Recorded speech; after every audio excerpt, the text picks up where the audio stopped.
Praise the Lord brothers and sisters. இந்த கர்த்தராகிய இயேசு கிறிஸ்துவின் நாமத்தினாலே உங்கள் எல்லோருக்கும் என்னுடைய வாழ்த்துக்கள். இன்னைக்கான வேதர் படிப்பினைக்கான முதல் வசனமா வாசிக்கலாம். லூக்கா 4ஆம் அதிகாரம் வசனம் 5-8 வரை. பின்பு பிசாசு அவரை உயர்ந்த மலையின் மேல் கொண்டு போய் உலகத்தின் சகல ராஜ்யங்களையும் ஒரு நிமிஷத்திலே அவருக்கு காண்பித்து, இவைகள் எல்லாவற்றின் மேலும் உள்ள அதிகாரத்தையும் இவைகளின் மகிமையையும் உமக்கு தருவேன். இவைகள் எனக்கு ஒப்பு கொடுக்கப்பட்டிருக்கிறது. எனக்கு இஷ்டமானவனுக்கு இவைகளை கொடுக்கிறேன். நீர் என்னை பணிந்து கொண்டால் எல்லாம் உம்முடையதாகும் என்று சொன்னான்.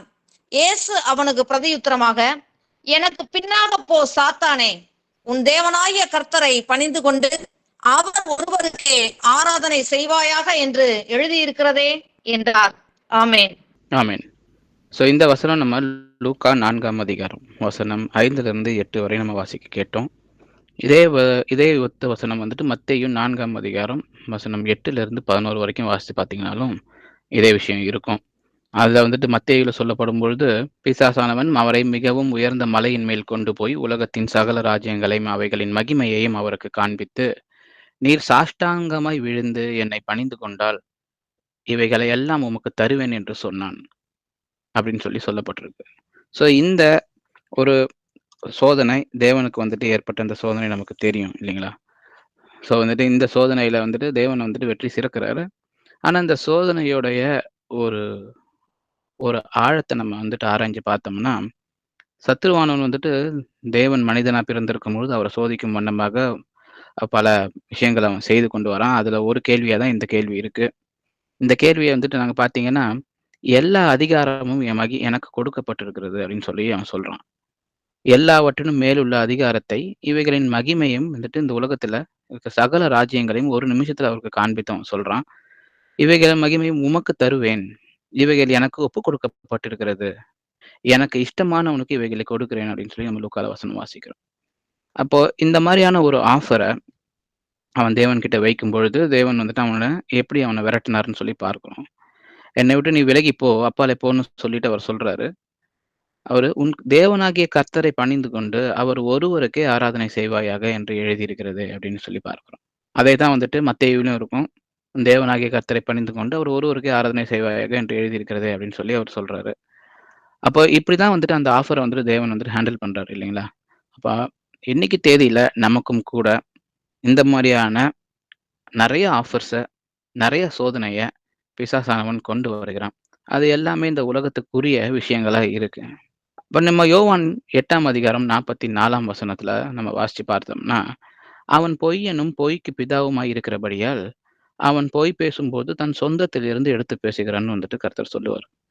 அப்போ அவன்கிட்ட சத்தியம் அவன்கிட்ட இல்லை, அவன் சத்தியத்துல நிலை நிற்கவில்லைன்ற அந்த எல்லா வசனங்களும் அந்த யோவான் 8ஆம் அதிகாரம் 44ஆம் வசனத்துல அவனுடைய அவனுடைய அந்த சுபாவம் எப்படிப்பட்டதா இருக்குன்றத தேவன் விளக்குறத நம்ம பார்க்கிறோம்.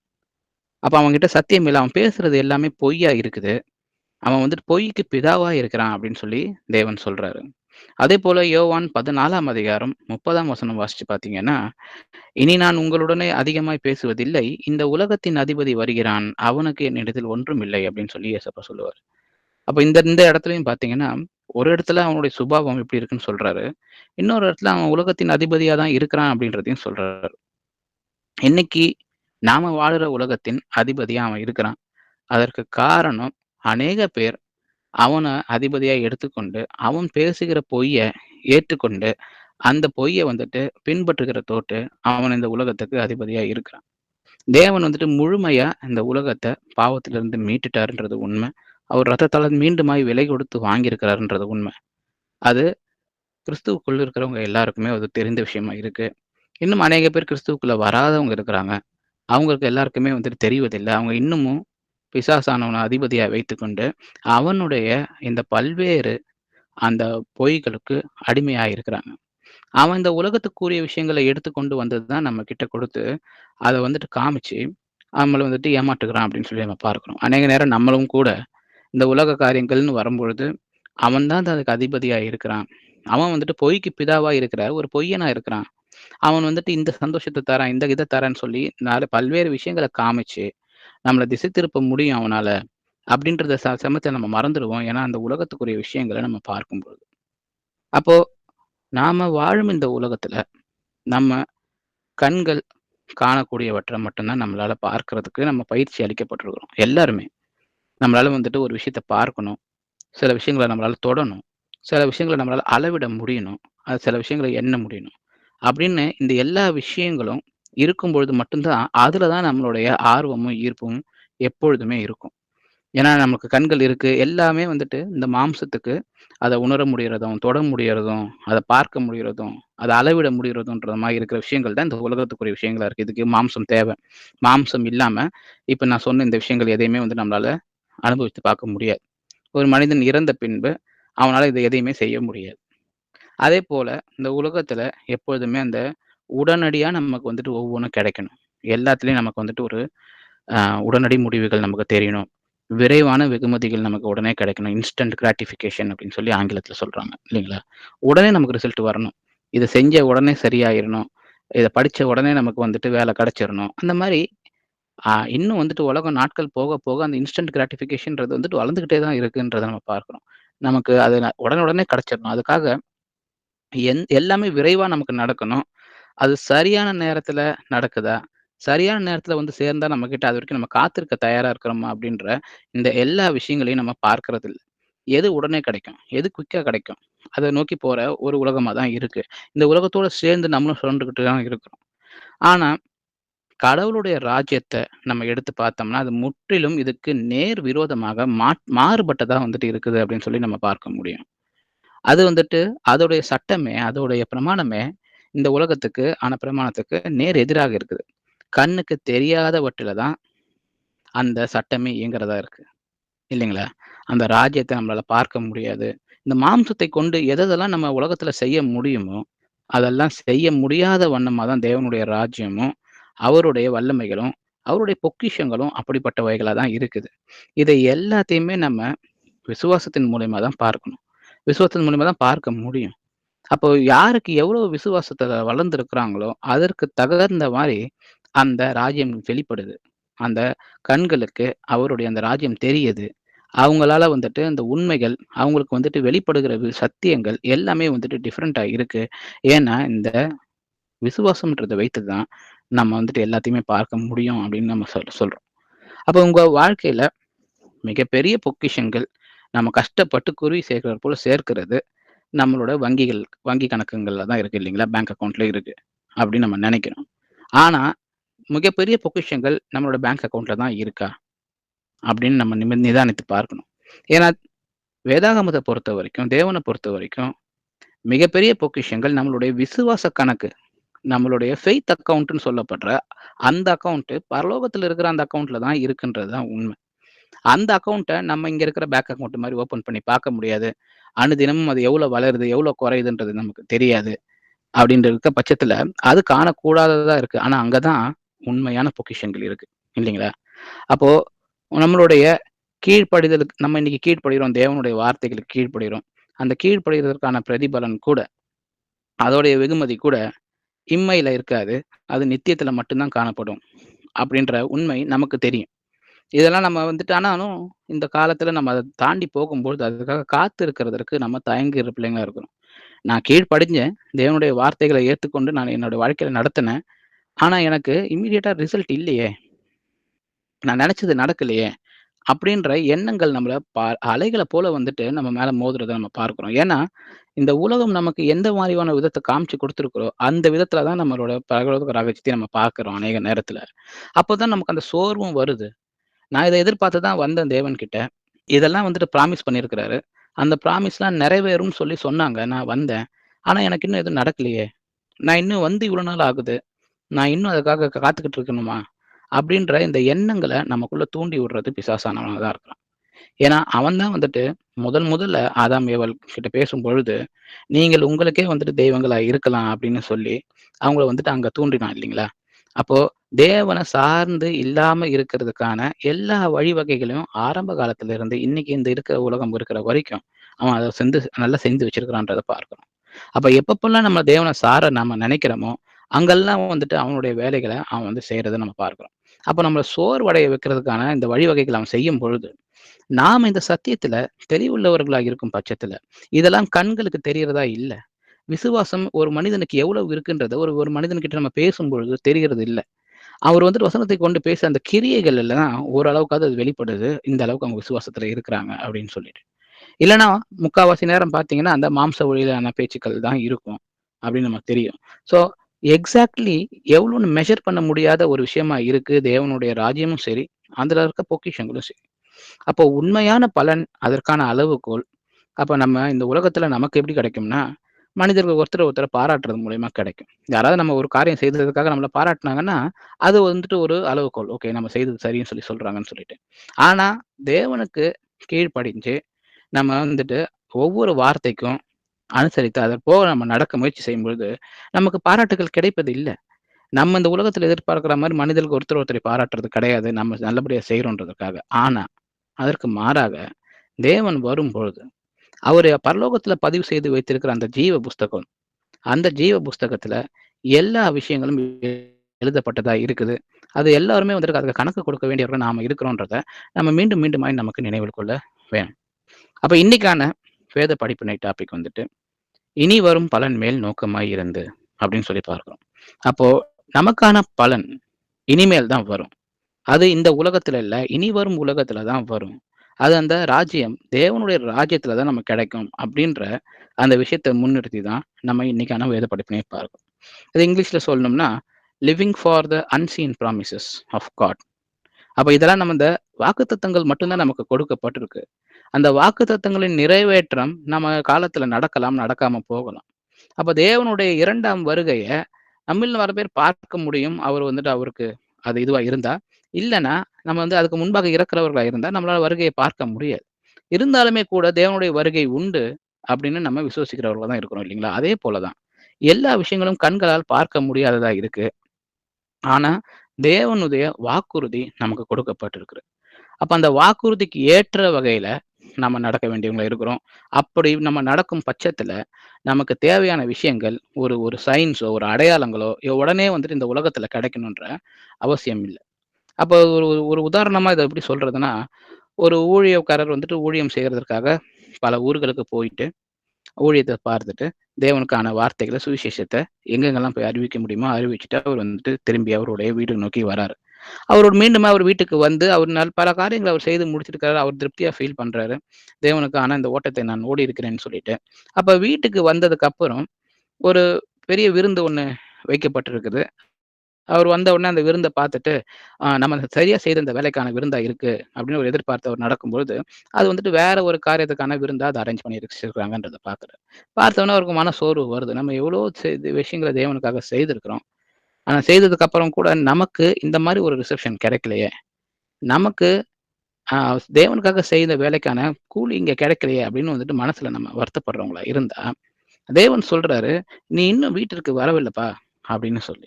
ஏன்னா, இந்த செய்கிற எல்லா காரியத்திற்குமான பலன் என் கூட வருதுன்னு தேவன் சொல்லியிருக்கிறாரு இல்லைங்களா? அப்போ அந்த பலன் அவர் கூட தான் வருதுன்னா, அவருக்காக காத்திருக்கிற பிள்ளைகளா தான் நாம எப்பொழுதுமே இருக்கணும். அப்ப என் மகனே நீ இன்னும் என் வீட்டுக்கு வரல அப்படின்னு சொல்றது, இந்த உலகத்துல இருக்கிற அவனுடைய வீடு இல்ல.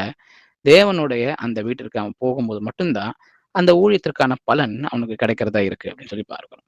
அப்போ மனிதர்களுடைய இந்த உபசரிப்புகளுக்கும், கைத்தட்டல்களுக்கும், பாராட்டுகளுக்கும் நாம வந்துட்டு அதுக்காக தான் நம்ம வேலை செய்றோமா? இல்ல உண்மையான எந்த இடத்துல பொக்கிஷங்கள் ஒளிந்திருக்குதோ, உண்மையான தேவனுடைய பொக்கிஷங்கள் எங்க கிடைக்குதோ, அதற்காக நம்ம காத்திருக்கிற பிள்ளைகளா இருக்கிறோமா? அப்படின்றத நம்ம பார்க்கணும். வாசிக்கலாம். மத்தேயு 6ஆம் அதிகாரம் வசனம் 19, 20. பூமியிலே உங்களுக்கு பொக்கிஷங்களை சேர்த்து வைக்க வேண்டாம். இங்கே பூச்சியும் துருவும் அவைகளை கெடுக்கும்.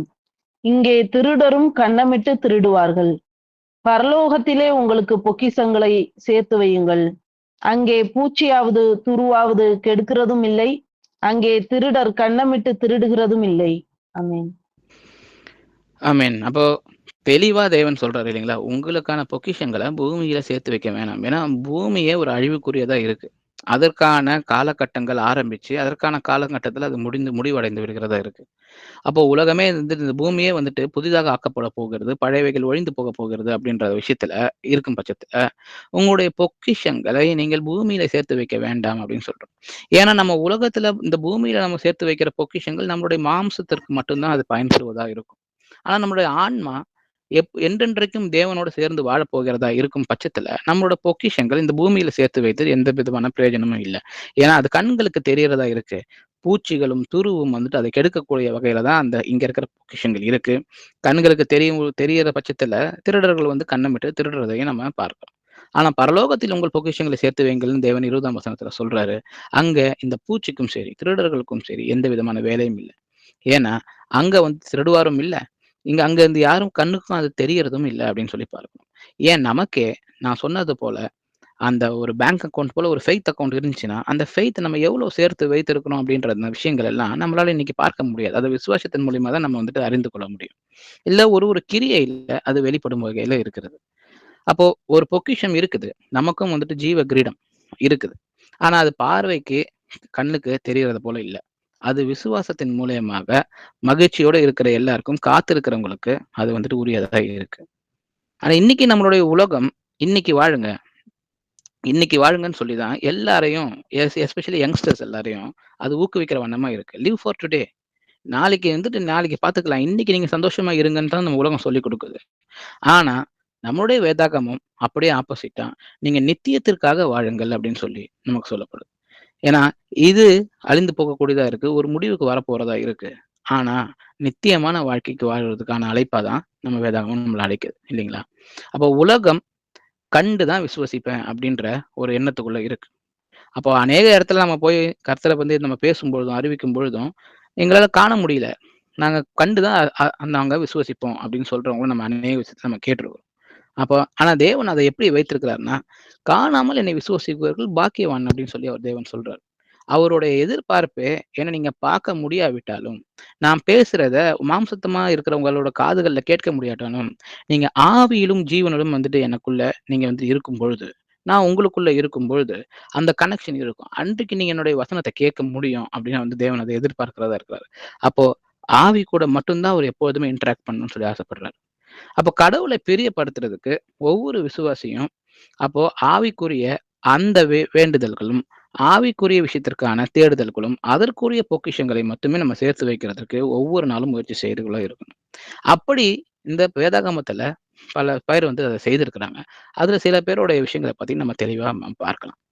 வாசிக்கலாம். எபிரெயர் 10ஆம் அதிகாரம் 23ஆம் வசனம். அல்லாமலும் நம்முடைய நம்பிக்கையை அறிக்கையிடுகிறதில் அசைவில்லாமல் உறுதியாய் இருக்க கடவோம். வாக்குத்தத்தம் பண்ணினவர் உண்மையுள்ளவராய் இருக்கிறாரே. ஆமென். அப்போ வாக்குத்தத்தம் தேவன் கொடுத்திருக்கிறாரு. எல்லா வாக்குத்தத்தையும் நம்ம விசுவசிக்கிறோம். நம்ம வந்துட்டு ஒருத்தருக்கு ஒருத்தர் ஷேர் பண்ணிக்கிறோம். ஆனா வாக்குத்தத்தத்தை சொல்லியவர் உண்மை உள்ளவராய் இருக்கிறாருன்ற விசுவாசம் நமக்கு அதிகமா இருக்கும் பொழுது, இன்னைக்கு அந்த வாக்குத்தத்தங்கள் நிறைவேறும்னு நம்ம எதிர்பார்க்கிறோம். நிறைவேறாத பட்சத்திலும் அந்த வாக்குத்தத்தம் என்னைக்குமே ஒழிந்து போகாது. அப்படின்னு நமக்கு தெரியணும் இல்லைங்களா? அப்போ அத அறிக்கையிடுறதுல ஒரு அசைவு இல்லாமல் உறுதியா இருக்க கடவோம். நேத்து நான் வந்துட்டு ஒரு உறுதியோட இருந்தேன். ஆனா நேத்து எனக்கு ஒரு விஷயம் நடந்துருச்சு. அதுல ஒரு சோர்வு ஏற்பட்டுடுச்சு. அதனால வந்துட்டு தேவனுடைய வாக்குத்தத்தத்துல வந்துட்டு இன்னைக்கு நான் சொல்றதுல எனக்கு வந்துட்டு அந்த ஒரு உறுதி இல்லன்னா, அப்போ தேவன் உண்மை உள்ளவரா இருக்கிறாரான்ற கேள்விய நான் என் மனதுக்குள்ளேயே கேட்டுக்கொள்ற விதமா தான் அது ஆயிடுது இல்லைங்களா? ஆனா தேவன் உண்மை உள்ளவராய் இருக்கிறார். இந்த வசனம் சொல்லுது பாருங்க. நம்முடைய நம்பிக்கையை அறிக்கையிடுகிறதில் அசைவில்லாமல் உறுதியாய் இருக்க கடவோம். ஏன்னா வாக்குத்தத்தம் பண்ணினவர் உண்மை உள்ளவராய் இருக்கிறார். அவர் மனிதனை போல வாக்கு மாறாத தேவன். மனிதனை போல வந்துட்டு அவர் பேச்சு மாறுபவர் கிடையாதுன்றது நமக்கு தெரியும். அப்போ அந்த மாரியான விசுவாசத்துக்குள்ள தான் நம்ம எப்போதும் நடக்கிறவர்களா இருக்கணும். அப்போ இதற்கான அஸ்திவாரமா இல்ல அடிப்படையா இருக்கிற வசனங்கள் எபிரெயர் 11ஆம் அதிகாரம் ஃபுல்லா நம்ம படிச்சு பார்த்தோம்னா, அநேக இடங்கள்ல எப்படிப்பட்ட காணப்பட்டவைகளை விட காணப்படாதவைகளை நம்ம பற்றிக்கொள்ளும் வகையில நம்முடைய விசுவாசம் வளர்கிறதா இருக்கணுன்ற அநேக விஷயங்களும் எக்ஸாம்பிள்ஸுமே கொடுக்கப்பட்டிருக்கும். அதனால முதல் வசனத்தை மட்டும் வாசிக்கலாம். எபிரெயர் 11ஆம் அதிகாரம் 1ஆம் வசனம். விசுவாசமானது நம்பப்படுகிறவைகளின் உறுதியும் காணப்படாதவைகளின் நிச்சயமாய் இருக்கிறது. ஆமென்.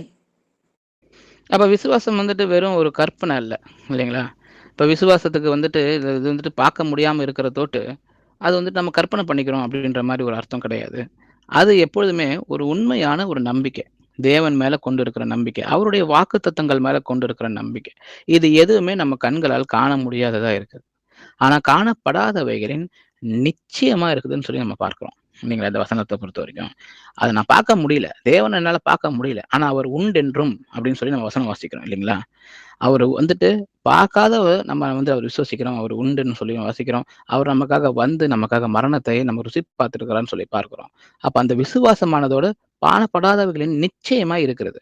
கடவுளுடைய வார்த்தை எந்த சூழ்நிலையிலும் விட நம்மளோட உண்மையானதா இருக்கிறது, அதை விட பெரிதாக இருக்கிறது அப்படின்னு சொல்லி பார்க்கிறோம். அப்போ ஒரு சூழ்நிலை, ஒரு சந்தர்ப்பம், ஒரு ஒரு கஷ்டம், ஒரு சோர்வு, அவருடைய உண்மைத்தன்மையை எந்த விதத்திலும் சோதிக்க முடியாது. அவர் சொன்னார்னா சொன்னது மாதிரிதான் அது நடந்தே தீரும் அப்படின்ற அந்த விசுவாசத்துல நம்ம உறுதி கொண்டவர்களா இருக்கணும். வாசிக்கலாம் 2 கொரிந்தியர் 4ஆம் அதிகாரம் வசனம் 17, 18.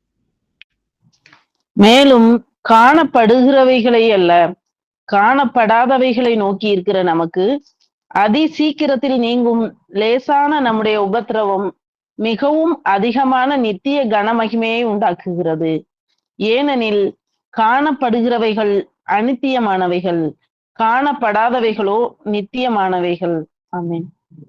அப்ப இந்த இடத்துல பவுல் தெளிவா அவர் சொல்றாரு, உங்களுடைய கஷ்டத்தை, துன்பத்தை, சோதனையை நோக்கி அதே உற்று நோக்கி பார்த்து கொண்டே இருக்கிறத நிறுத்துங்கள்னு சொல்லி சொல்றாரு.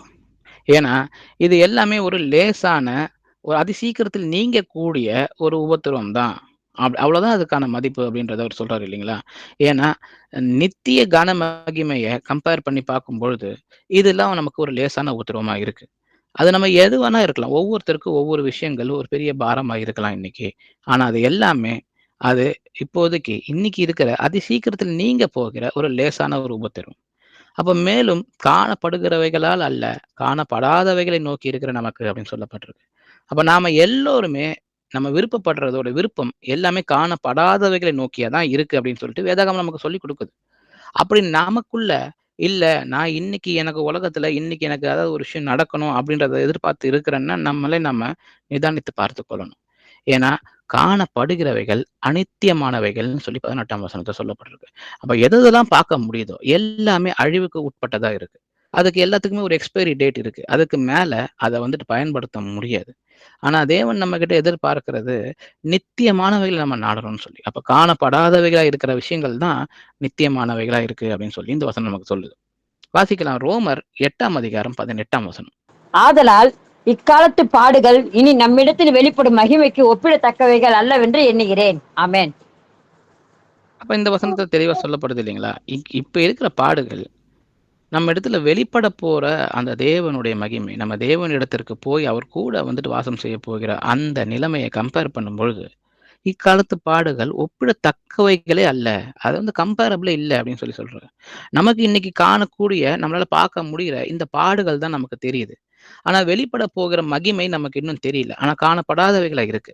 அதனாலதான் நமக்கு காணப்படுகிறவர்களா இருக்கிற நம்மளோட கஷ்டங்கள், உணர முடிகிறதா இருக்கிற நம்மளோட கஷ்டங்கள் நமக்கு பெருசா தெரியுது. ஆனா இதுக்கு முன்னாடி வசனங்கள் நம்ம பார்த்தது போல நமக்கு காணப்படுகிறவைகள் எல்லாமே அநித்தியமானவைகளா இருக்கு. காணப்படாதவைகளோ வந்து நித்தியமானவைகளா இருக்குன்னு சொல்லி பார்க்கிறோம். அப்போ தேவனுக்கு அவருக்கு வெளிப்பட போகிற, அவரிடத்தில் வெளிப்பட போகிற மகிமைக்கு இன்னைக்கு இருக்கிற நம்மளோட கஷ்டங்களோ, எண்ணங்களோ, உபத்திரவமோ ஒப்பிடத்தக்கவைகள் அல்ல அப்படின்னு சொல்லி இந்த வசனம் நமக்கு சொல்லுது. அப்ப எல்லா வேதனைகளும் உங்களுக்கு காத்திருக்கும் அந்த நித்திய மகிழ்ச்சியோடு ஒப்பிடும்போது அது ரொம்ப சிறியதாக தோன்றுகிற ஒரு நாள் விரைவாக வந்து கொண்டிருக்கிறது. அப்ப நீங்கள் உண்மையாக இருந்து ஒவ்வொருவரும் உங்களுடைய கண்ணீரும், ஒவ்வொரு தியாகமும், ஒவ்வொரு கணமும் நம்ம நித்தியத்தில் கண்டிப்பா அது எதிரொலிக்கும் அப்படின்ற விசுவாசத்தோட நம்ம தொடர்ந்து நடைபெறவர்களா இருக்கணும். வாசிக்கலாம் எபிரேயர் அதே 11ஆம் அதிகாரம் வசனம் 13 16 வரை வாசிக்கும். இவர்கள் எல்லாரும் வாக்குத்தத்தம் பண்ணப்பட்டவைகளை அடையாமல் தூரத்திலே அவைகளை கண்டு நம்பி அணைத்து கொண்டு பூமியின் மேல் தங்களை அந்நியரும் பரதேசிகளும் என்று அறிக்கையிட்டு விசுவாசத்தோட மரித்தார்கள். இப்படி அறிக்கை இடுகிறவர்கள் சுய தேசத்தை நாடி போகிறோம் என்று தெரியப்படுத்துகிறார்கள். தாங்கள் விட்டு வந்த தேசத்தை நினைத்தார்களானால் அதற்கு திரும்பி போவதற்கு அவர்களுக்கு சமயம் கிடைத்திருக்குமே. அதையல்ல, அதிலும் மேன்மையான பரம தேசத்தையே விரும்பினார்கள். ஆகையால் தேவன் அவர்களுடைய தேவன் என்னப்பட வெட்கப்படுகிறதில்லை. அவர்களுக்கு ஒரு நகரத்தை ஆயத்தம் பண்ணினாரே. ஆமேன்.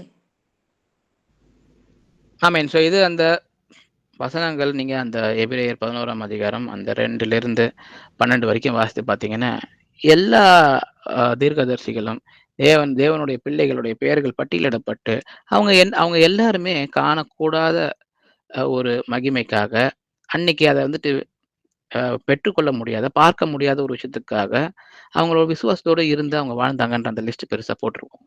அதற்கப்புறமா தான் சொல்லப்படுது இந்த 13ஆம் வசனம். இவர்கள் எல்லோரும் வாக்குத்தத்தம் பண்ணப்பட்டவைகளை அடையாமல், அப்போ வாக்குத்தத்தம் அவங்களுக்கு கொடுக்கப்பட்டுச்சு. ஆனா அந்த வாக்குத்தத்தங்களை அடையாமல், அவங்க வந்துட்டு அந்த வாக்குத்தத்தங்கள தூரத்திலேயே அவைகள் கண்டுனா, தூரத்தில இருந்து அவங்க அந்த வாக்குத்தத்தங்களை எப்படி பார்த்திருக்க முடியும்னா, விசுவாசத்தை கொண்டு தான். விசுவாசம்ன்ற அந்த கண்ணாடிய போட்டு பார்க்கும்பொழுது தான், நடக்கப் போகிற விஷயங்கள். அவங்க அத வந்துட்டு அனுபவிக்க முடியாது. ஆனா, அதை தூரத்தில இருந்து அவங்க பார்க்கிறாங்க. அத நம்புறாங்க. அப்புறம் பூமியின் மேல் தங்களை அந்நியரும், பரதேசிகளும் என்று அறிக்கையிட்டு அப்படின்னு சொல்லப்பட்டிருக்கு. அப்போ ஒரு இடத்துல அவங்க செட்டில் கூட ஆகலன்னு சொல்லி பார்க்கிறோம். அப்ப தேவனுக்காக எல்லாத்தையும் விட்டுட்டு, சுயதேசத்த விட்டுட்டு, அவங்க எப்ப வேணாலும் அவங்க நினைச்சிருந்தா அவங்க சுயதேசத்துக்கு திரும்பி போயிருந்திருக்கலாம். அவங்களுக்கு ஒரு சமயம் கிடைத்திருக்கும். ஆனா, அதுல அவங்க மேன்மை பாராட்டாம, பரமதேசமா வரப்போகிற அந்த நித்திய பரமதேசத்துக்காக விரும்பி, அவங்க எல்லாமே டெம்பரவரியான ஒரு வாழ்க்கைய தான் இந்த உலகத்துல வாழ்ந்திருக்கிறாங்கன்னு சொல்லி பார்க்கிறோம். அப்ப தேவன் அவங்களுக்காக என்ன பண்றாராம், ஆகையால் தேவன் அவர்களுடைய தேவன் எனப்பட வெட்கப்படுகிறதில்லை அப்படின்னு சொல்லப்பட்டிருக்கு. அப்ப தேவனுக்கு ரொம்ப பிரியமா இருக்கிறாங்க. எதுவுமே எங்களுக்கு தேவையில்ல தேவனே. உங்க கூட வரப்போகிற அந்த வாழ்க்கைக்காக, இந்த உலகத்துல இருக்கிற எல்லா விஷயங்களையும் நாங்க உதறி தள்ள நாங்க தயாராக இருக்கிறோம். இனிமேல் வரும் பலனை நோக்கி, அதன் மேல் நோக்கமாய் இருந்து, இந்த வாழ்க்கைய நாங்க வாழ்ந்து முடிக்கிறோம்னு அவங்க தயாரா இருந்தாங்க. அப்ப தேவன் சொல்றாரு, அவர்களுடைய தேவன் எனப்பட நான் வெட்கப்படுகிறதில்லை அப்படின்னு சொல்றாரு. அவர்களுக்காக ஒரு நகரத்தை ஆயத்தம் பண்ணியிருந்தார். அது நித்தியமான நகரமா இருக்கு. அவங்களால அன்னைக்கு பார்க்க முடியல. ஆனா அது வரும், அவங்களுக்கு கிடைக்குன்ற அந்த விசுவாசத்தோட தான் ஒவ்வொருத்தரும் மரித்தவங்களா இருக்கிறாங்க. வெளிப்படுத்துதல் 22ஆம் அதிகாரம் வசனம் 12 வாசிக்கலாம். இதோ சீக்கிரமாய் வருகிறேன். அவனவனுடைய கிரியைகளின்படி அவனவனுக்கு நான் அளிக்கும் பலன் என்னோடே கூட வருகிறது. ஆமென். அப்போ இன்னைக்கு பலனை நோக்கி காத்துக்கிட்டு இருக்கும் பட்சத்துல இந்த வசனத்தை நம்ம வந்துட்டு பற்றிக் கொள்வோம். இதோ சீக்கிரமாய் வருகிறேன், அவனவனுடைய கிரியைகளின்படி அவனுக்கு நான் அளிக்கும் பலன் என்னோட கூட வருகிறது. தேவன் வரும் பட்சத்துல அவர் கூட தான் அந்த பரிசுகள் வருதுன்னு சொல்லி நம்ம பார்க்கிறோம் இல்லைங்களா? அப்போ அந்த ரட்சிப்பு அவருடைய முழுமை பெறுவது தேவன் வந்துட்டு வெளிப்படும் போது மட்டும்தான். நாம அது வரைக்கும் தொடர்ந்து விசுவாசத்துல, ரட்சிப்பின்குள்ள, இயேசுக்குள்ள, அவருடைய கீழ்ப்படிதலுக்குள்ள, அவருடைய வார்த்தைகளின் கீழ்ப்படிதலுக்குள்ள நம்ம நடைபோடுகிறவர்களாக, தொடர்ந்து நடைபோடுகிறவர்களாக இருக்கணும். அந்த நாளுக்காக, அதை நோக்கி, அந்த பரிசுக்காக மட்டும்தான் நம்ம காத்திருக்கிற பிள்ளைகளா இருக்கணும். மீதி எல்லாமே இந்த உலகத்துல நம்ம வாழ்றதுக்கு தேவையான எல்லா விஷயங்களையும் தேவன் சந்திக்கிறாரு. அந்த சந்திப்பு நமக்கு போதும். அதுல எனக்கு ஒரு பெரிய ஒரு நாட்டம் இல்லாம, நானு என்னுடைய நோக்கத்த இனிமேல் வரும் பலனை நோக்கி தான் நான் வைத்திருக்கிறேன்ற ஒரு எண்ணத்தோட நம்ம நடைபோடுறவர்களா இருக்கணும். வாசிக்கலாம். பிலிப்பியர் 3ஆம் அதிகாரம் வசனம் 13, 14. சகோதரரே, அதை பிடித்துக் கொண்டேன் என்று நான் எண்ணுகிறதில்லை. ஒன்று செய்கிறேன், பின்னானவைகளை மறந்து முன்னானவைகளை நாடி கிறிஸ்து இயேசுவுக்குள் தேவன் அழைத்த பரம அழைப்பின் பந்தய பொருளுக்காக இலக்கை நோக்கி தொடருகிறேன். ஆமென். அப்ப நம்ம இன்னைக்கு படித்தது போல, இப்ப பரம அழைப்பின் பந்தய பொருள் நமக்கு தேவனுடன் கூட வருகிறது. அதுதான் நம்மளுடைய பந்தய பொருளா இருக்கு. அப்போ பவுலே நமக்கு சொல்லியிருக்கிறது, உலகத்தில் கூட இருக்கிற பந்தய பொருளுக்காகவே நம்ம வந்துட்டு அநேக பேர் வந்துட்டு ரொம்ப கஷ்டப்பட்டு தங்களை வருத்திக் கொண்டு எல்லா இதுலயும் வந்துட்டு ஒரு டிசிப்ளினோட இருந்து அந்த பந்தய பொருள் கிடைக்கிற வரைக்கும் அதை நோக்கி ஓடுகிறவர்களா இருக்கும் பட்சத்துல, இப்ப இது ஒரு நித்திய பந்தய பொருளா இருக்கு. பரம அழைப்பின் பந்தய பொருள். இது எவ்வளவு ஒரு பெரிய ஒரு ஈவா இருக்குது. தேவன் நமக்காக அதை வைத்திருக்கிறாரு.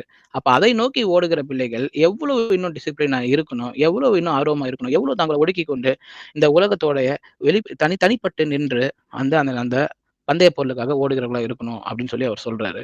அப்போ நித்தியமான பரிசு பொருள். இது இந்த உலகத்துல இந்த ஒரு ஒரு ஸ்போர்ட்ஸா இருக்கட்டும், இல்ல வேற எதுவானா இருக்கட்டும். அப்ப அதுல கிடைக்க போற ஒரு அழியக்கூடிய ஒரு பொருளுக்காக எல்லாத்தையும் செய்யறதற்கு தயாரா இருக்கிறவங்க, இந்த பந்தய பொருள் பரம அழைப்பின் பந்தய பொருளா இருக்கும் பட்சத்துல, அது நித்தியமானதா இருக்கும் பட்சத்துல, நம்ம இன்னும் எவ்வளவு நம்மள தயார் செய்து கொண்டவங்களா இருக்கணும் அப்படின்னு சொல்லிட்டு நம்ம நிதானித்து பார்க்கணும். அப்போ தனியா முதல்ல வந்துட்டு நம்ம ஆபிரகாம் அவருடைய இந்த வரும் பலனை நோக்கி அவர் எப்படி காத்திருக்கிறாரு? அவர் எல்லாத்தையும் கண்டு தான் விசுவசித்தாரா? அவர் எல்லாத்தையும் பெற்றுக்கொண்டு, அதுக்கப்புறம் தான் அடுத்த ஸ்டெப்புக்கு அவர் விசுவாசத்துல வளர்றாரா? இல்ல பார்க்கறதுக்கு முன்னாடியே அவருடைய வாக்குத்தத்தங்களை அது வாங்கிக்கிட்டு அந்த வாக்குத்தத்தங்களை விசுவாசத்தோடயே வந்துட்டு அவர் ஒவ்வொரு ஸ்டெப்பா எடுத்து வச்சாரான்னு சொல்லி சில விஷயங்களை பார்க்கலாம், வாசிக்கலாம். ஆதியாகமம் 12ஆம் அதிகாரம் 1ஆம் வசனம். கர்த்தர் ஆபிராமை நோக்கி, நீ உன் தேசத்தையும் உன் இனத்தையும் உன் தகப்பனுடைய வீட்டையும் விட்டு புறப்பட்டு நான் உனக்கு காண்பிக்கும் தேசத்துக்கு போ. ஆமேன். ஆமேன். அப்போ இவ்வளவுதான் வந்துட்டு அவர் கேள்விப்படுறாரு இல்லைங்களா? கர்த்தர் ஆபிரகாமை நோக்கி, அப்போ ஆபிரகாமுக்கு முன்னாடி கர்த்தர் வந்ததா சொல்லப்படல. அவர் வந்துட்டு அந்த வார்த்தையை கேட்டவரா இருக்கிறாரு. நீ உன் தேசத்தையும் உன் இனத்தையும் உன் தகப்பனுடைய வீட்டையும் விட்டு புறப்பட்டு நான் உனக்கு காண்பிக்கும் தேசத்துக்கு போ. அப்ப இன்னைக்கு நமக்கு அப்படி ஒரு குரல் கேட்கும் பட்சத்துல, அது தேவனுடைய குரல், நம்ம வந்துட்டு அதை நிதானித்து பார்க்கும் பட்சத்துல நம்ம வந்துட்டு நம்மளுடைய இனத்தையும் நம்மளுடைய வீட்டையும் வந்து விட்டுட்டு, நம்ம இருக்கிற ஊரையும் விட்டுட்டு, தேசத்தையும் விட்டுட்டு நம்ம உடனே கிளம்பி அவர் சொல்ற இடத்துக்கு போவோமா? ஆனா அன்னைக்கு இத அவர் கூப்பிடும் பொழுது ஆபிரகாமுக்கு 75 வயதுன்னு சொல்றாங்க. அப்ப அந்த 75 வயது வருஷமா ஒரே தேசத்துல தன் இனத்தோட ஒன்றி அவர் தகப்பன் வீட்டிலேயே வந்துட்டு அவர் வாழ்ந்து கொண்டு இருக்கிறாரு. அவரை வந்துட்டு அந்த கட்டத்துல தேவன் பிரித்தெடுத்து, நான் அபிஷேகம் பண்ணுறேன், நீ வந்துட்டு இதுக்காக பிரித்தெடுக்கப்படுற, நீ வந்து நான் காண்பிக்கும் தேசத்துக்கு போன்னு சொல்றாரு. எந்த விதமான கேரண்டியும் கொடுக்கல, எந்த விதமான மேப்பும் கொடுக்கப்படல. வெறும் வாக்குறுதி தான் இருக்கு. ஆனா அது தேவனுடைய வாக்குறுதியா இருக்குது. அதை நம்பி அவர் போறாருன்னு சொல்லி பார்க்கிறோம். வாசிக்கலாம். எபிரேயர் 11ஆம் அதிகாரம் 8ஆம் வசனம். விசுவாசத்தினாலே ஆபிரகாம் தான் சுதந்திரமாக பெறப்போகிற இடத்திற்கு போகும்படி அழைக்கப்பட்ட போது கீழ்ப்படிந்து தான் போகும் இடம் என்னதென்று அறியாமல் புறப்பட்டு போனான். அப்போ நான் உனக்கு காண்பிக்கும் தேசத்துக்கு போன்னு நம்ம ஆதியாகமம் 1ஆம் வசனத்துல வாசிச்சோம். இந்த 11ஆம் அதிகாரம் 8ஆம் வசனம் எபிரேயர்ல அவர் போகும் இடம் என்னதென்று அறியாமல் அவர் புறப்பட்டு போனான்னு. அப்போ கிளம்பி நீங்க போங்க ஒரு தேசத்துக்குன்னு தேவன் சொல்றாரு. எந்த தேசம்னு தெரியாம கூட போறதுக்கு தயாரா இருக்கிறாரு அவர். அப்ப விசுவாசம் எந்த இடத்துக்கு நான் போகணும் அப்படின்ற எந்த கேள்வியுமே அவருக்கு கேட்கல. அப்ப யாருன்னு அவர் கேட்கல. அழைப்புக்கு வந்துட்டு அவர் செவி கொடுக்கிறாரு. அவரு பல வருஷமா வாழ்ந்த ஊரையும் அவருடைய வீட்டையும் விட்டுட்டு அவர் கிளம்பி அவர் செல்றாருன்னு சொல்லி பார்க்கிறோம். அப்போ கண்களுக்கு முன்பாக முழுசா காணாத ஒரு தேவனை அவருடைய வாக்குறுதியை மட்டும் விசுவசித்து கொண்டு அப்போ வந்துட்டு அவர் தூக்கி போறான்னு சொல்லி பார்க்கிறோம். ஏன்னா ஒரு இடத்துல தான் உன்னை ஒரு பெரிய தேசமாக்குவேன் அப்படின்னு சொல்லி தேவன் அவங்க கிட்ட சொல்றாரு இல்லைங்களா? ஆனா பல ஆண்டுகளா இருந்துமே ஆபிரகாமுக்கும் சாராளுக்கும் குழந்தை இல்லாம இருக்கு. அப்படி இருக்கும் பொழுது கூப்பிட்டதுக்கு அப்புறம் கூட 75 வயதுல கூப்பிட்டதுக்கு அப்புறம் கூட 100 வயது வரைக்கும் அடுத்த ஒரு 25 வருடத்துக்கு ஆபிரகாமுக்கும் சாராளுக்கும் பிள்ளைகள் இல்லை. அப்போ 1 வருஷம் 2 வருஷம் இல்ல காத்திருந்தது. இத்தனை வருடம் காத்து கொண்டு இருக்கிறதற்கு அந்த வாக்குறுதியை பற்றி கொண்டு இருக்கிறதுக்கான அந்த பொறுமை அவர்கிட்ட இருந்ததுன்னு சொல்லி பார்க்கிறோம். இந்த ஒவ்வொரு நாளும் விசுவாசத்தினால அவர் நடத்தப்படாம அத்தனை வருட காலங்கள் காத்திருக்க முடியுமா? வாக்குறுதியை பெறும்போது விசுவாசம் நிரூபிக்கப்படல. ஆனா நீங்க அதற்காக அமைதியாக காத்திருக்கும் பொழுது, ஒவ்வொரு நாளும் காத்திருக்கும் பொழுது அந்த ஒவ்வொரு நாள்லயும் அந்த விசுவாசம் நிரூபிக்கப்படுறதா இருக்கு. ஏன்னா பெற்றுக்கொண்ட மாத்திரத்துல, அந்த வாக்குத்தத்தத்தை பெற்றுக்கொண்ட மாத்திரத்துல அவர் பிள்ளைகள் அவருக்கு இல்ல. ஆனா ஒவ்வொரு நாளும் அவர் காத்திருந்தாரு இல்லைங்களா? அந்த ஒவ்வொரு காத்திருப்பு நாட்களும் அவருடைய விசுவாசத்தை அதிகப்படுத்துறதா இருக்கு. அவருடைய விசுவாசத்தை நிரூபிக்கிறதா இருக்கு. தேவன் அவருடைய விசுவாசம் நிரூபிக்கப்பட்டதுக்கு அப்புறம் தான் அவர் கரெக்டா அந்த டைம்ல அவருடைய நேரத்துல அவருக்கு அந்த பிள்ளையை கொடுக்குறாருன்னு சொல்லி பாருங்க. வாசிக்கலாம். ரோமர் 4ஆம் அதிகாரம் வசனம் 19 23 வரை கூறுகிறது. அவன் விசுவாசத்திலே பலவீனமாய் இருக்கவில்லை. அவன் ஏறக்குறைய 100 வயதுள்ளவனாய் இருக்கும்போது தன் சரீரம் செத்து போனதையும் சாராளுடைய கர்ப்பம் செத்து போனது எண்ணாதிருந்தான்.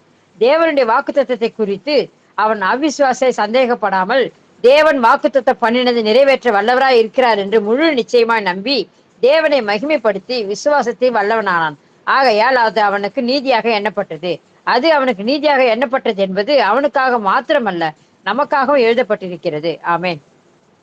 அப்ப அந்த கடைசி வசனம் அவனுக்கு நீதியாக அது எண்ணப்பட்டதுன்னு சொல்லி சொல்லுது, நமக்காக எழுதப்பட்டிருக்கிறதுன்னு சொல்லப்படுது இல்லைங்களா? அப்ப அந்த 21ஆம் வசனத்தை வாசிக்கும் பொழுது தேவன் வாக்குத்தத்தம் பண்ணினதை நிறைவேற்ற வல்லவராய் இருக்கிறார் என்று முழு நிச்சயமாய் நம்பி தேவனை மகிமைப்படுத்தி விசுவாசத்தில் வல்லவனானான். அந்த ஒவ்வொரு நாள் அவன் காத்திருக்கிற நாள் விசுவாசத்தோட அதை செய்ய அவர் வல்லவராய் இருக்கிறார். அவருக்கு செய்யறதுக்கு அது ஒரு லேசான காரியமா இருக்குது. அது ஒரு பெரிய காரியமே இல்லை. ஆனாலும் காலம் தாழ்த்தப்படுது. எனக்கு என்னுடைய பொறுமை சோதிக்கப்படுது. அப்போ தேவன் ஏதோ ஒரு காரணத்திற்காக தான் இத தள்ளி போடுறாரு. ஏன்னா, அவருக்கு ஒரு பிள்ளைய கொடுப்பதுல அவங்களுக்கு ஒரு பெரிய பிரச்சனையே இல்ல. ஏன்னா, அதுவும் எப்படிப்பட்ட ஒரு நிலைமையில இருக்கிறாங்க, 100 வயது உள்ளவனா இருக்கும்பொழுதுன்னு சொல்லி அந்த 19ஆம் வசனத்துல வாசிக்கிறோம். தன் சரீரம் செத்துப் போனதையும், சாராளுடைய கர்ப்பம் செத்துப் போனதையும் எண்ணாதிருந்தான். இது இப்படிதான் இருக்கு அப்படின்னு சொல்லி அத பத்தி பேசக்கூட இல்ல. அத பத்தி நினைக்க கூட இல்லன்னு சொல்லி அந்த வசனங்கள் சொல்லப்படுது. அப்படிப்பட்ட விசுவாசம் அவனுக்கு நீதியாக எண்ணப்பட்டது. அப்போ தேவன் நீதி நமக்குள்ள இருக்கணும்ன்ற பட்சத்துல, அப்படிப்பட்ட ஒரு விசுவாசம் நமக்கு உள்ளதா இருக்கணும். அதை செய்தவர் நிறைவேற்ற வல்லவராய் இருக்கிறார். அப்படின்ற அந்த எண்ணங்கள் நமக்கு எப்பொழுதுமே முழுமையாக எப்போதுமே நம்மள நிரப்பி இருக்கிறதா இருக்கணும். அப்போ வாக்குத்தத்தம் காணப்படுவதற்கு முன்பே அவர் கடவுளை வந்துட்டு மகிமைப்படுத்துகிறார். உண்மையான விசுவாசம் இப்படித்தான் வந்துட்டு தெரியுதுன்னு சாட்சியா இருக்குதுன்னு சொல்லி, இந்த விசுவாசத்துக்கு ஒரு சாட்சியா அவர் தெரியுறான்னு சொல்லி பார்க்கிறோம். அப்போ எபிரேயர் 11ஆம் அதிகாரம் 10ஆம் வசனத்துல, ஏனெனில் தேவன் தாமே கட்டி உண்டாக்கின அஸ்திபாரங்களுள்ள நகரத்தை அவன் அவன் காத்திருந்தான் அப்படின்னு சொல்லி நம்ம பார்க்கிறோம். அப்போ அவன் பரலோகத்தை தேடிக் கொண்டிருக்கிறான்னு தான் பார்க்கிறோம். அப்ப இந்த உலகத்துக்குரிய விஷயங்களை விட்டுட்டு, அப்ப ஈசாக்கு தான் பிறப்பாரு, அந்த ஈசாக்குக்காக நான் காத்திருக்கிறேன் அப்படின்னு இல்ல. அதுக்கு பதிலா பரலோகத்துல அஸ்திபாரங்கள அவன் போட்டுக் கொண்டிருக்கிறான். அந்த நகரத்திற்கான அஸ்திபாரங்களுக்காக அவன் காத்துக் கொண்டிருக்கிறான் அப்படின்னு சொல்லி சொல்லப்படுது. அதுதான் அவனுடைய விசுவாசமா இருக்கு. அப்ப இந்த உலகத்தையும் தாண்டி நித்தியமான ஒரு விஷயத்துக்குள்ள அவனுடைய கண்கள் போகிறதுன்னு சொல்லி நம்ம பார்க்கிறோம். அதனால தான் அவனால வந்துட்டு அன்னைக்கு பொறுத்திருந்து காத்துக் கொண்டிருக்க முடிஞ்சது. இன்றைக்கு பலர் வாக்குறுதியை பிடித்துக் கொள்கிறோம். நம்ம விரும்புறோம் வாக்குறுதிகள, தேவனுடைய வாக்குத்தத்தங்கள் எல்லாமே. அது வேலை செய்கிறதா இருக்கு. அதால குணப்படுத்த முடியும். நம்மளுடைய வாழ்க்கைகள திருப்பி போடுகிறதுக்கான வல்லமை வாக்குத்தத்தங்களுக்கு உண்டு. ஆனா, ஆபிரகாம் இந்த இடத்துல நமக்கு என்ன கத்துக் குடுக்கிறாருன்னா, அத செய்ய வல்லவரா இருக்கிறார்ன்ற விசுவாசத்தை மட்டும் பற்றிக்கொண்டு, நம்மளுடைய சந்தர்ப்ப சூழ்நிலைகளை எண்ணி கூட பார்க்க தேவையில்ல அப்படின்ற ஒரு விஷயத்த நமக்கு கத்துக் குடுக்கிறதா இருக்குன்னு நம்ம பார்க்கிறோம். அப்ப ஆபிரகாம் அன்னைக்கு வந்துட்டு ஒரு அந்நியர போல வாழ்றாரு இந்த உலகத்துக்குள்ள. அதாவது ஆபிரகாம் வந்துட்டு பெரிய ஒரு ஐஸ்வர்யம் உள்ளவரா இருக்கிறாரு. போன இடங்கள்லாம் அவருக்கு செல்வம் சேருது. அவங்களுக்குள்ள வந்துட்டு அவருக்கும் லோத்துக்கும் இருக்கிற அநேக அந்த மிருக ஜாதி மிருகங்கள் வந்துட்டு ஒரே இடத்துல தங்க முடியாத அளவுக்கு பெருகி இருக்குதுன்ற மாரி ஆபிரகாம ஒரு ஐஸ்வர்யவான்னு போதிக்கிற பலர நான் கேட்டிருக்கிறேன். ஆனா, ஆபிரகாம் எதுல ஆக்சுவலா ஐஸ்வர்யமா இருக்கிறாருன்னு பார்த்தீங்கன்னா, இந்த உலகத்துக்கு ஒன்றி வாழாம, அதுக்கு ஒத்த வேஷம் தரிக்காம, அவரு அந்நியராக வாழுறாரு. போற இடம் எல்லாமே அவரு டென்ட் போட்டு தான் அவரு வாழ்றாரு. எங்கேயுமே வந்துட்டு ஒரு கட்டடத்த கட்டி, ஒரு இடத்துல ஸ்டேபிளா அவரு வாழலன்னு சொல்லி பார்க்கிறோம். அப்ப இது பிசிக்கலா இந்த உலகத்துல அவர் டென்ட் போட்டு வாழ்ந்தார் மட்டும் இல்ல, மனதளவுல கூட ஒரு நிரந்தர இடத்துல நம்ம இருக்கணும். ஒரு இடத்துல செட்டில் ஆவணும் அப்படின்ற ஒரு எண்ணமே இல்லாம, தேவன் அவர் கூட்டி செல்ற இடம் எல்லாம் வந்துட்டு போகிறவரா இருக்கிறதுக்கு தயாரா இருக்கிறாரு. ஏன்னா, அவருடைய நிரந்தர வீட அவர் எதிர்பார்க்கிறதா அவர் நினைக்கிறது, பரலோகத்துல அவருக்கு கிடைக்கப் போற அந்த வீட்டுக்காக தான். அவர் காணப்படாத அந்த வாக்குறுதி, அவருக்கு ஒரு பெரிய மகிமைய உண்டாக்குறதா இருக்கு. இன்னைக்கு நமக்கு எல்லாருக்கும் ஒரு பெரிய ஹீரோவ போல ஒரு திருஷ்டாந்தமா அவர் இருக்கிறாரு. இந்த விசுவாசத்த பொறுத்தவரைக்கும்.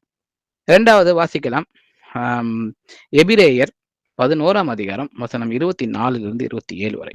விசுவாசத்தினாலே மோசே தான் பெரியவனான போது பார்வோனுடைய குமாரத்தியின் மகன் எண்ணப்படுவதை வெறுத்து அனித்தியமான பாவ சந்தோஷங்களை அனுபவிப்பதை பார்க்கிலும் தேவனுடைய ஜனங்களோடே துன்பத்தை அனுபவிப்பதையே தெரிந்து கொண்டு இனிவரும் பலன் மேல் நோக்கமாயிருந்து எய்த்திலுள்ள பொக்கிஷங்களிலும் கிறிஸ்துவின் நிமித்தம் வரும் நிந்தையை அதிக பாக்கியம் என்று எண்ணினான். விசுவாசத்தினாலே அவன் அதரிசனமானவரை தரிசிக்கிறது போல உறுதியாயிருந்து ராஜாவின் கோபத்துக்கு பயப்படாமல் எய்த்தை விட்டு போனான். ஆமேன். இப்ப 2வதா விசுவாசத்தை கொண்டு பார்க்க முடியாதத இருக்கிறத நம்புறதுக்கு ரொம்ப ஒரு பெரிய ஒரு எக்ஸாம்பிளா இருக்கிறது தான் வந்துட்டு இந்த மோசேயோட வாழ்க்கை. அப்ப அவரு விசுவாசத்தினால தான் பெரியவனான போது பார்வோனுடைய குமாரத்தின் மகன் எனப்படுவதை வெறுத்து அப்படின்னு சொல்லப்பட்டிருக்கு. அப்போ அந்த நேரத்துல யோசிச்சு பாருங்க பிரதர்ஸ் அண்ட் சிஸ்டர்ஸ். அவர் கண்களுக்கு முன்பாக எபிரேய மக்கள், அதாவது இஸ்ரேல் மக்கள் கஷ்டப்பட்டுக்கிட்டு இருக்காங்க. அவங்க வந்துட்டு அடிமைத்தனம் பட்டது, அந்த அடிமையா வாழ்ந்துட்டு இருக்கிறாங்க. வேலை செய்றாங்க. ரொம்ப ஒரு கஷ்டமான சூழ்நிலையில இருக்கிறாங்க. ஆனா, நமக்கு தேவன் அப்படிப்பட்ட இது குடுக்காம நமக்கு கிருபைய குடுத்திருக்கிறாரு. நாம அதே போல ஒரு இஸ்ரேல் மக்களா இருந்தாலும் கூட, நான் வந்துட்டு வளர்றது என்னமோ ஒரு பெரிய அரண்மனையில வளர்றேன். பார்வோனுடைய குமாரத்தின் மகன் அப்படின்ற அந்த பேர் எனக்கு இருக்கு. இன்னும் எல்லா பாவ சந்தோஷங்களும் அங்க கொடுக்கப்பட்டிருக்கு. ஏன்னா, அநித்தியமான பாவ சந்தோஷங்களை அனுபவிப்பதை பார்க்கிலும்னு இந்த 25 வசனம் சொல்லுது. அவனுக்கான சந்தோஷங்கள் அனுபவிக்கிறதுக்கு கொடுக்கப்பட்டிருக்குது. ஏன்னா, அவன் வளர்ற இடம் அப்படிப்பட்டதா இருக்கு. ஈஸியா நாமளா இருந்தோம்னா, நாம இருக்கிற வண்ணமாவே நம்ம இருந்துருவோம். இருந்த இடத்துல இருந்துகிட்டு முடிஞ்சா நம்மளுடைய மக்களுக்கு ஏதாவது ஒரு உதவிய செய்யலாம் அப்படின்னு நம்ம நினைப்போம். ஆனா, மோசேயுடைய எண்ணங்கள் எப்படிப்பட்டதா இருக்குன்னு பாருங்க.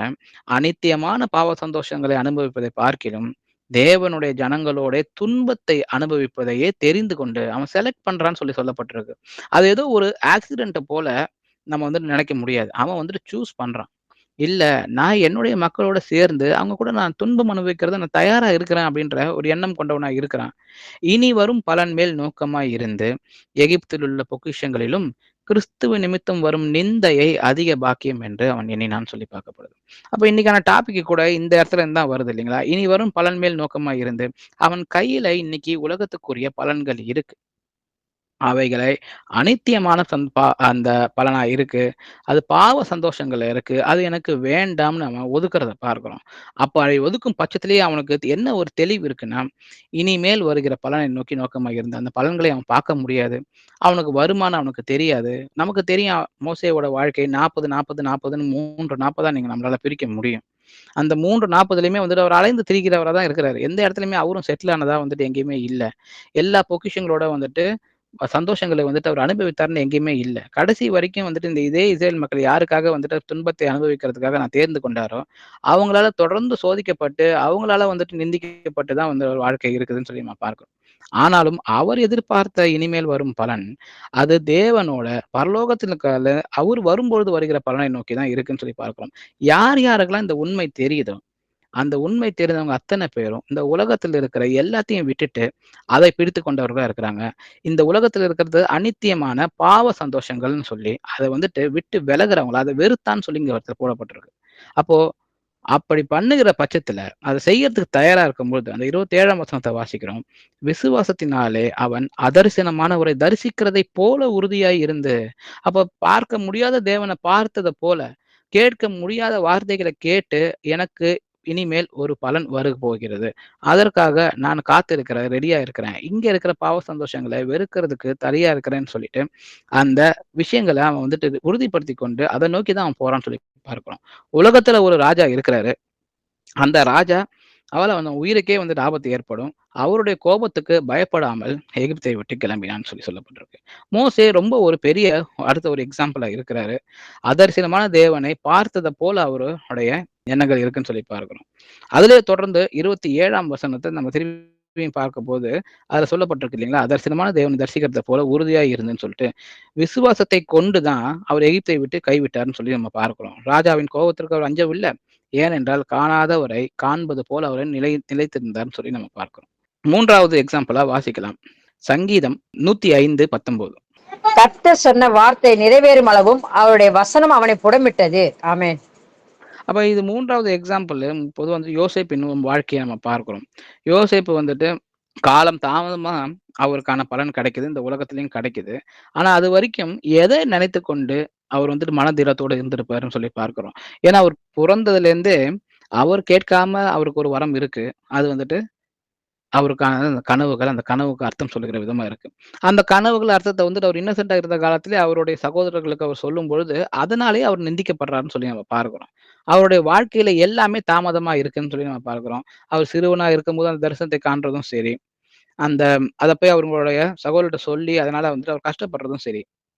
எகிப்துக்கு விற்கப்பட்டு அங்க போய் அதற்கான துன்பங்கள அவர் அனுபவிக்கும் போதும் சரி, எல்லா இடத்துலயும் அவர் செய்யாத தப்பிற்காக அந்த சிறையில உட்கார்ந்திருக்கும் பொழுதும் சரி, அவர் எப்பொழுதுமே ஒரு மன உறுதியோட இருக்கிறாரு. தேவன என்னைக்குமே நான் விட்டுடக் கூடாதுன்னு இருக்கிறாரு. அதர்சனமான தேவனை பார்த்தத போல அவர் பிஹேவ் பண்றாருன்னு சொல்லி பார்க்கிறோம். அவருமே வர்றதுக்கு முன்னாடியே, பார்க்கிறதுக்கு முன்னாடியே அந்த இனிமேல் வரும் பலனுக்காக தொடர்ந்து அதை பிடித்துக்கொண்டு விசுவாசத்தோடு நடைபெறான்னு சொல்லி பார்க்கிறோம். அப்ப கர்த்தர் சொன்ன வார்த்தை நிறைவேறும் அளவும் அவருடைய வசனம் புடமிடுகிறது அப்படின்னு சொல்லி பார்க்கிறோம். அப்போ அவர் எந்த விதத்துல ஒவ்வொருத்தரும் நம்மளுக்கு இன்னைக்கு எந்த விதத்துல அவருடைய வசனம் நம்மளை புடமிட வேண்டியதா இருக்குதோ, நம்மளுடைய சூழ்நிலைகள், நம்மளுடைய சோதனைகள் எந்த விதத்துல நம்மள புடமிட்டு அந்த தங்கத்தை போல நம்மள மாற்ற இருக்கிறதோ, அவர் முடிவு பண்ணியிருக்கிறாரோ, அந்த எல்லா கட்டத்துக்குள்ளயும் நம்ம சென்று வரக்குள்ளதா இருக்கும். அப்ப நமக்கு போராட்டம்ன்றது உண்டு. அந்த போராட்டத்தின் போது நாம விசுவாசத்துல நிலைத்திருக்கிறவர்களா இருக்கணும். இனிமேல் வரும் பலனை எப்பொழுதுமே பிடித்துக் கொண்டவர்களா இருக்கணும். ஏன்னா, சந்தர்ப்பங்கள், சூழ்நிலைகள் மாறும். இன்னைக்கு நமக்கு சந்தோஷங்கள் இருக்கு. இந்த உலக சந்தோஷங்கள் எல்லாமே பாவ சந்தோஷங்களா இருக்கு. நிலை இல்லாத ஒரு நிலை இருக்குது.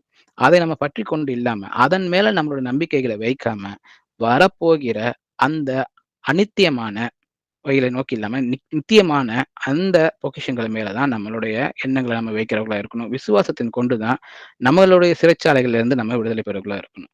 வாசிக்கலாம். ரோமர் 8ஆம் அதிகாரம் 28ஆம் வசனம். அன்றியும் அவருடைய தீர்மானத்தின்படி அழைக்கப்பட்டவர்களாய் தேவனிடத்தில் அன்பு கூறுகிறவர்களுக்கு சகலமும் நன்மைக்கு ஏதுவாக நடக்கிறதென்று அறிந்திருக்கிறோம். ஆமேன். ஆமேன். அப்ப இந்த ஒரு வசனம் தான் யோசேப்புடைய வாழ்க்கையோட ஒரு ரத்தின சுருக்கமாக இருக்கு. அன்றியும் அவருடைய தீர்மானத்தின்படி அழைக்கப்பட்டவராய் இருக்கிறார் யோசேப்பு, இல்லைங்களா?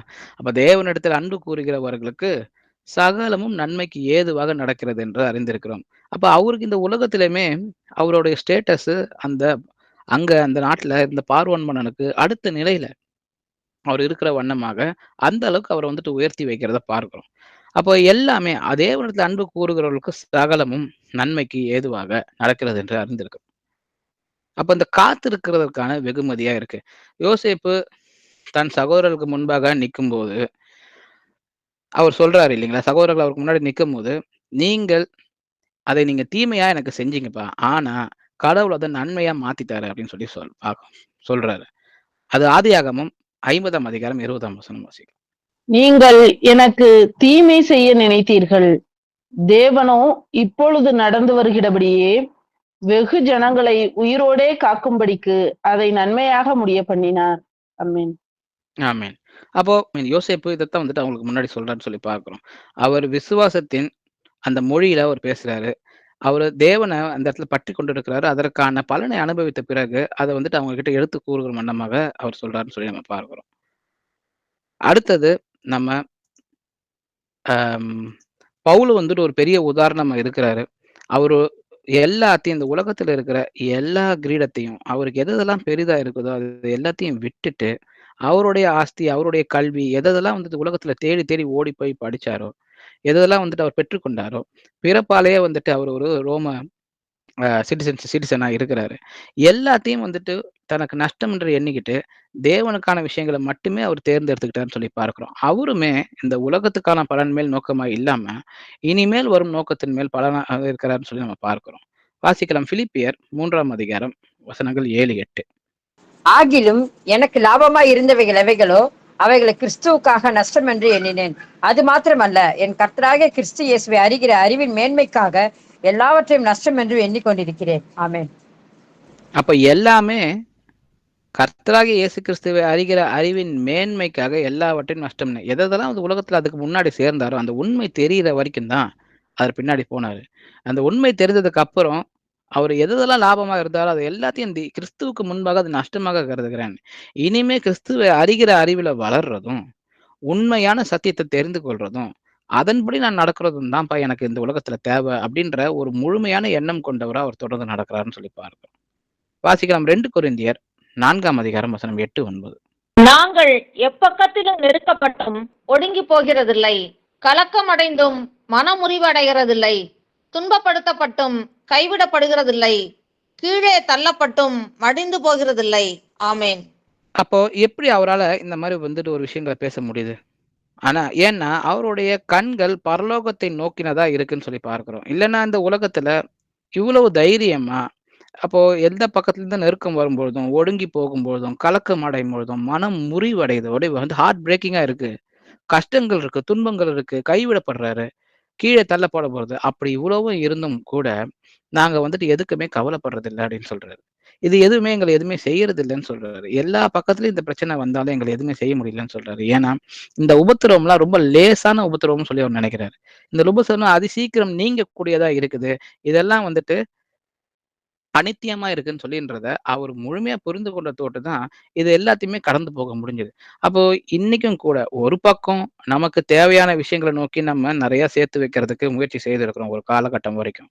அப்ப இன்னைக்கு தேவனை பற்றி தெரிந்து கொண்டதற்கு பிறகு நம்ம இதெல்லாம் அநித்தியமானவைகளா இருக்கு. நித்தியமானதற்கான ஓட்டத்த நான் ஓடப் போகிறேன்னு சொல்லிட்டு ஒரு முடிவு எடுத்து, இவங்கள போல நம்ம இப்ப எத்தன பேர நம்ம பார்க்கிறோமோ, இன்னும் அநேக பேரு நமக்கு வேதாகமத்துல கொடுக்கப்பட்டிருக்குது. அவங்க எல்லாருடைய வாழ்க்கையும் பார்த்தீங்கன்னா, அப்படிதான் இருக்கு. இன்னொரு பக்கம் நமக்கு இதெல்லாம் வேண்டான்னு சொல்லி நம்ம ஒதுங்க ஆரம்பிக்கும் பொழுது, நமக்கு நெருக்கங்களும், ஒடுங்கி போகிறதும், கலக்கமும், மனமுறிவும், துன்பமும் இது எல்லாமே வந்துட்டு சொல்றது வரதா இருக்கு. அதுலயும் 2 வகை இருக்கு. 1 நாம ஏற்கனவே நம்மள பழக்கப்படுத்தி இருக்கிறோம். அந்த பழக்கப்பட்டதிலிருந்து நம்ம வெளிய வரும்பொழுது, நமக்கே அது கஷ்டமா இருக்கு. அதுவும் ஒரு விதத்துல உபத்திரவமா தான் இருக்கு. நான் இத நோக்கி தான் என்னுடைய பயணத்த நான் வைத்திருந்தேன். இப்ப இதெல்லாம் அநித்தியமானவைகளா இருக்கு. இதெல்லாம் எனக்கு தேவையில்ல. தேவனை அறிகிற அறிவுல நான் நாளுக்கு நாள் வளருகிறேன். வளருகிற பட்சத்துல நான் வந்துட்டு நித்தியமானவைகள தேடி தான் நான் போகிறேன்ற நம்ம ஸ்டெப்ப எடுக்கும் பொழுது, நம்ம ஏற்கனவே செய்து வைத்த காரியங்கள் நமக்கு வந்துட்டு அதுவே வந்துட்டு ஒரு உபத்திரவமும், நெருக்கலையும் கொடுக்கிறதா இருக்கு. அப்படின்னு சொல்லி நம்ம பார்க்கிறோம். 2வது நம்ம சரியான வழியில நடக்க ஆரம்பிக்கும் பொழுது, பிசாசானவன் எல்லா விதத்திலயும் நம்ம நெருக்கிறதுக்கான வழிவகைகள அவன் செய்றவனா தான் இருக்கிறான். அவன் பொய்க்கு தகப்பனும், பொய்க்கு பிதாவுமா இருக்கிறான். நம்ம இந்த ஆரம்பத்துல இன்னைக்கு நம்ம பார்த்த வசனத்துல, தேவன் கிட்டயே அவர் மனிதனாக இருக்கும் பொழுது, "சகல ராஜ்யங்களையும் உங்ககிட்ட குடுக்குறேன்" அப்படின்னு தான் சொன்னான். இல்லைங்களா? எதற்காக நீங்க இந்த உலகத்துக்கு வந்திருக்கிறீங்களோ, இந்த உலகத்துல இருக்கிற எல்லா ராஜ்யங்களையும் நீங்க உங்ககிட்ட சேர்த்துக் கொள்றதுக்காக, எல்லா பிள்ளைகளையும் நீங்க உங்ககிட்ட இருத்துக்கிறதுக்காக தான் நீங்க வந்திருக்கிறீங்கன்னா, அத நீங்க கஷ்டப்படாம நான் உங்களுக்கு ஈஸியா தரேன். இதெல்லாம் எனக்கு ஆல்ரெடி கொடுக்கப்பட்டிருக்குது. நீங்க செய்ய வேண்டியதெல்லாம் என்ன நீங்க வணங்குனா போதும். அப்படின்னு சொல்லி, அவர்கிட்டயும் போயி இதே விஷயத்த அவன் செய்ய பார்த்தான். அவன் பொய்யுக்கு தகப்பனும், பொய்க்கு பிதாவுமா இருக்கிறான்னு சொல்லி நம்ம பார்க்கிறோம். அப்போ அவனுக்கு கொடுக்கப்படுறதும் கிடையாது.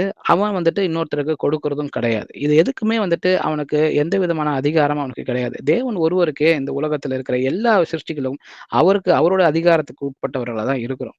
ஆனா, அவன் இப்படிதான் வஞ்சிக்கிற ஒரு பிசாசானவன் இருக்கிறான். அப்ப நாமளும் இன்னைக்கு சரியான வழியில நடக்க முயற்சி செய்யும் பொழுது, அநேக விதத்துல இதே வஞ்சனைகள நமக்குள்ள கொண்டு வரதற்கு அவனுக்கு ரொம்ப நல்லாவே முடியும். ஏன்னா தேவனுகிட்டயே அவன் அத செய்யும்பொழுது, நம்மகிட்ட செய்யறது அவனுக்கு ஈஸி. ஏன்னா நம்மலாம் காய்ந்த மரங்களா தான் இருக்கிறோம் இல்லையா? அப்படி இருக்கும் பட்சத்துல அவனுக்கு ஒரு காலத்துல அவனுக்கு ஏற்ற பிள்ளையா தான் நம்ம நடந்து கொண்டு இருந்தோம். அதனால நம்மளுடைய வீக்னஸ் எல்லாமே அவனுக்கு தெரியும். யார் மூலியமா நம்மகிட்ட பேசினா, இன்னைக்கு நம்ம எவ்வளவு ஈஸியா திருப்பி அந்த பழைய வாழ்க்கைக்குள்ள விழுந்துருவோன்றதெல்லாம் தெரிந்து, அதெல்லாம் வந்துட்டு நமக்கு அதெல்லாம் முக்கியம். என்னைக்கோ வரப்போகிற ஒரு பலனுக்காக, இன்னைக்கு நீ இருக்கிற எல்லாத்தையும் நீ விட்டுறணும்னு ஆசைப்படுறியா? இத இத மட்டும் செய்தா போதுமேன்னு அநேகர் மூலியமாக பேசுறதுக்கான வாய்ப்புகள் உண்டு. அது எல்லாத்துலயும் நம்ம தெளிவா இருக்கும்பொழுது, எந்த நெருக்கங்கள் வந்தாலும் பவுல் சொல்றத போல, நாங்கள் வந்துட்டு மடிந்து போகிறதில்லை, நாங்கள் கீழே தள்ளப்பட போகிறதில்லை, நாங்கள் கைவிடப்படுகிறது இல்லைன்னு சொல்ல, நம்மளுக்கும் அந்த தைரியம் வரணும். ஏன்னா, காணப்படாதவைகளை நம்ம நோக்கி வரப்போகிற பலன்களில் நம்பிக்கை வைத்து நம்ம வாழ்கிறோம்னு சொல்லி பார்க்கிறோம். 2 கொரிந்தியர் 4ஆம் அதிகாரம் வசனம் 17, 18 வாசிப்போம். மேலும் காணப்படுகிறவைகளை அல்ல, காணப்படாதவைகளை நோக்கி இருக்கிற நமக்கு அதி சீக்கிரத்தில் நீங்கும் லேசான நம்முடைய உபத்திரவம் மிகவும் அதிகமான நித்திய கனமகிமையை உண்டாக்குகிறது. ஏனெனில் காணப்படுகிறவைகள் அநித்தியமானவைகள், காணப்படாதவைகளோ நித்தியமானவைகள். ஆமென். ஆமென். ஸோ இந்த வசனம் நம்ம 2வது தடவ படிக்கிறோம். இதுவும் வந்துட்டு இந்த இடத்துல இதை ஏன் அவர் எதன் மேல் அவர் நம்பிக்கையா இருந்து அந்த வசனத்தை அவரால் சொல்ல முடிஞ்சது அந்த 8ஆம் 9ஆம் வசனம்னா அதே 4ஆம் அதிகாரத்துல இந்த 17 18 அது நமக்கு விளக்குறதா இருக்கு இல்லைங்களா?